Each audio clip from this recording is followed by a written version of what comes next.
Hello guys, कसे आहात तुम्ही? आज आपण बनवणार आहोत पास्ता. त्यासाठी मी असे कांदे घेतलेत आणि त्याला बारीक बारीक असं चिरून घेतलं आहे. तुम्ही बघू शकता कसं. त्यानंतर मी एक टोमॅटो घेतला आहे, त्यालाही असं बारीक बारीक कापून घेतलं आहे. त्यानंतर मी गाजर घेतली, त्याला पण असं बारीक बारीक चिरून घेतलं आहे. तुम्ही अजूनही भाज्या याच्यात ॲड करू शकता, शिमला मिरची, परत कॉर्न. माझ्याकडे एवढ्याच भाज्या होत्या म्हणून मी एवढंच टाकलं आणि मला नाश्त्यासाठी संध्याकाळी बनवायचं होतं, त्यामुळे मी असं साधं सोपंच बनवलं होतं. त्यानंतर टोप घ्यायचं, टोपात पाणी ठेवून त्याला उकळी काढून घ्यायची. त्यानंतर त्याच्यामध्ये तेल आणि थोडंसं मीठ टाकायचं. जे तेल टाकल्यामुळे पास्ता आहे ना असा खुला खुला होतो, नाही तर तो असं स्टिकी स्टिकी होऊन जातो ना, म्हणून. आणि त्यानंतर पास्ताला टाकायचा. पास्ता असा चांगला शिजला की त्याचं सगळं पाणी काढून त्याला थोडंसं थंड पाण्याने धुवून साईडला ठेवून द्यायचं. त्यानंतर कढईमध्ये तेल टाकायचं, त्यामध्ये कांदा टाकला.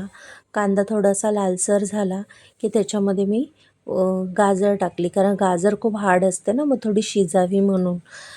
आणि त्यानंतर मी त्याच्यामध्ये टोमॅटो टाकले आणि टोमॅटोला चांगलं असं एकदम मऊ होईपर्यंत शिजवून घेतलं.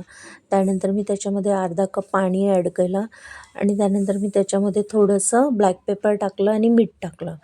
आणि बाहेरचं म्हणजे मी फक्त एक शेजवान चटणी टाकली, ऑप्शनल आहे, तुम्हाला नको असेल तर नका टाकू.